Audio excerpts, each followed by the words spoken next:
안녕하세요. 청담탑 정형외과 조훈기입니다. 안녕하세요.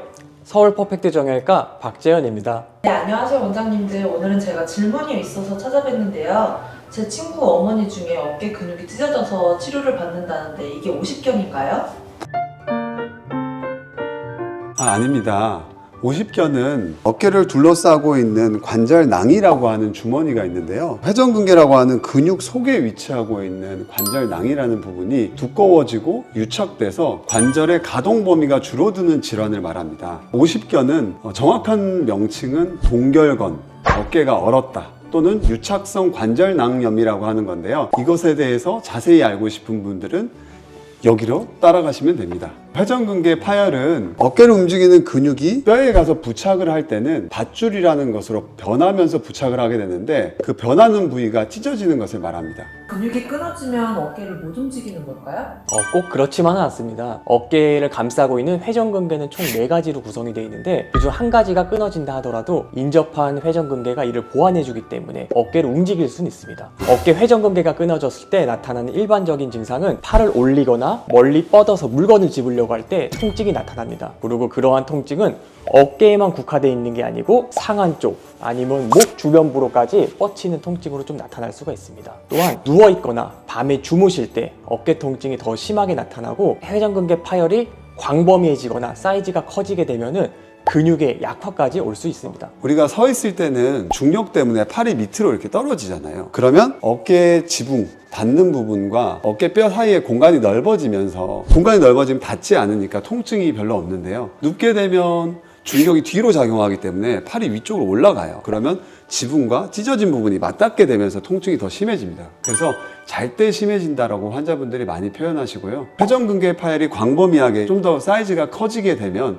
60도에서 120도 이 범위 내에서 근력 약화가 좀 더 심해지게 됩니다. 회전근개는 어떤 과정으로 끊어지는 걸까요? 다쳐서 끊어지는 걸까요? 보통 외상으로 건강한 회전근개가 끊어지는 경우는 드뭅니다. 보통 이미 약해지고 너덜너덜해진 인대가 외상에 의해서 끊어지는 경우입니다. 우리가 옷을 많이 입게 되면은 옷에 보풀하기가 생기고 해지지 않습니까? 그렇게 약해진 회전근개가 사소한 외상이나 충격에 의해서 끊어지는 경우가 대부분입니다. 보통 30대 때 증상이 시작되는데 충돌증후군 증상으로 시작이 됩니다. 어깨 견봉뼈와 팔뼈 사이에 있는 회전근개와 점액낭이 마찰에 의해서 염증이 생기고 붓게 되고 그래서 통증이 시작됩니다. 40대 때 이러한 마찰과 염증이 지속되게 되면은 회전근개는 더욱더 약해지겠죠? 이 상태에서 일상생활에서 가해지는 사소한 충격 때문에 부분 파열이 생길 수가 있습니다. 부분 파열은 쉽게 말해서 샌드위치를 생각하면 되는데요. 샌드위치에서 윗방이 찢어지는 것을 부분 파열이라고 합니다. 그런데 그 상태에서 강한 충격이 가해지거나 좀 더 찢어지게 되면 아랫방까지 찢어지게 돼요. 그러면 샌드위치가 완전히 분리가 되겠죠. 이런 것들을 전층 파열이라고 합니다. 주로 40대 후반, 50대, 60대 넘어가면서 전층 파열로 진행을 하게 되는 거고 이게 심해지면 통증이 더 심해지게 됩니다. 전층 파열이 진행이 되면 우리가 지퍼가 찢어져 있는데 잡아당기면 확 더 찢어지잖아요. 마찬가지로 전층 파열이 된 상태에서 힘을 가하게 되거나 무리하게 되면 지퍼처럼 확 찢어져서 더 많이 찢어지게 되는 결과가 나옵니다. 찢어진 근육은 다시 붙지 않는 걸까요? 일단 부분 파열과 전층 파열로 나눌 수가 있는데요. 부분 파열, 약 50% 이하의 파열의 경우는 약 10명 중에 9분 정도는 수술 없이도 일상적인 생활이 가능하고 회복이 될 수 있다고 합니다. 그래서 DNA 주사, 프롤로 주사, PRP 주사 여러 가지 주사 치료를 통해서 회복할 수가 있고요. 전층 파열 시 손상된 회전근개는 저절로 아물지는 않습니다. 관절각 내에는 관절액이 있기 때문에 잘 아물지 않고 내가 쓰면 점점 더 당겨지는 힘을 받기 때문에 회복이 되지 않는데 일반적으로 1년에 약 4mm 정도씩 찢어지는 게 진행한다고 논문에 보고되고 있습니다. 회전근개는 어깨를 밑으로 누르는 역할을 하는데 더 많이 찢어지게 되면 어깨는 위로 올라가서 지붕이랑 자꾸 부딪히게 돼서 나중에는 관절염으로 진행하게 됩니다. 전층 파열 시에는 모두 수술해야 되는 걸까요?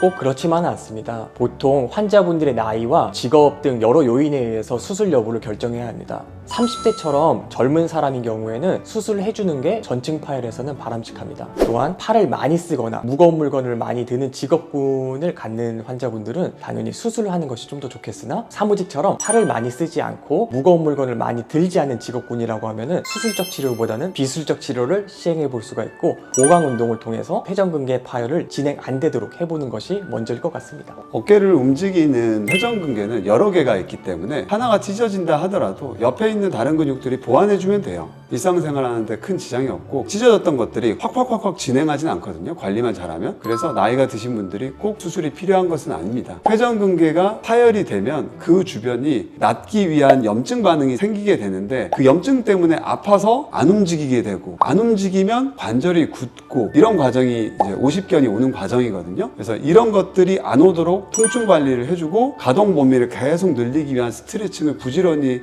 해주면 수술 안 하고도 어느 정도 관리가 다 가능합니다. 그러면 근육이 더 찢어지지 않으려면 어떻게 해야 할까요? 작은 사이즈의 회전근개 파열이 잘못된 생활 습관으로 인해서 더 크기가 커질 수가 있습니다. 그래서 이것을 막아주는 게 중요한데요. 멀리 있는 물건을 잡거나 손등이 하늘로 향한 상태에서 손을 머리 위로 올리는 동작들도 회전근개 파열의 진행에 안 좋은 영향을 끼칠 수가 있습니다. 또한 일상생활에서 딱딱한 물건을 이렇게 칼로 써는 행위들은 어깨에 강한 충격을 주었기 때문에 피해주는 것이 좋습니다. 또한 팔이 반복적으로 회전되는 운동들은 피해주는 것이 좋습니다. 수영에서 접영, 자유형 같이 팔이 반복적으로 위로 올라가는 동작들, 그리고 탁구에서처럼 강하게 깎아치는 행동들, 이런 동작들은 어깨 파열을 좀 더 심화시킬 수 있기 때문에 피해주는 것이 좋겠습니다. 마지막으로 지금 영상을 보고 계신 분들에게 한마디 하신다면 어떤 게 좋을까요? 회전근개가 파열되었다고 해서 너무 낙심하실 필요는 없습니다. 노화의 과정이기 때문에 누구나 조금씩 오는데 중요한 것은 회전근개 파열된 부위가 더 커지지 않도록 생활 자세 꼭 신경 쓰시고요. 통증 관리를 철저하게 해서 관절 가동 범위가 처음처럼 돌아올 수 있도록 만들어서 50견으로 진행하지 않도록 신경 써주는 것이 제일 중요합니다. 더 궁금하신 사항 있으시면 외래 내원하셔서 부감 없이 물어봐 주세요. 감사합니다. 고맙습니다.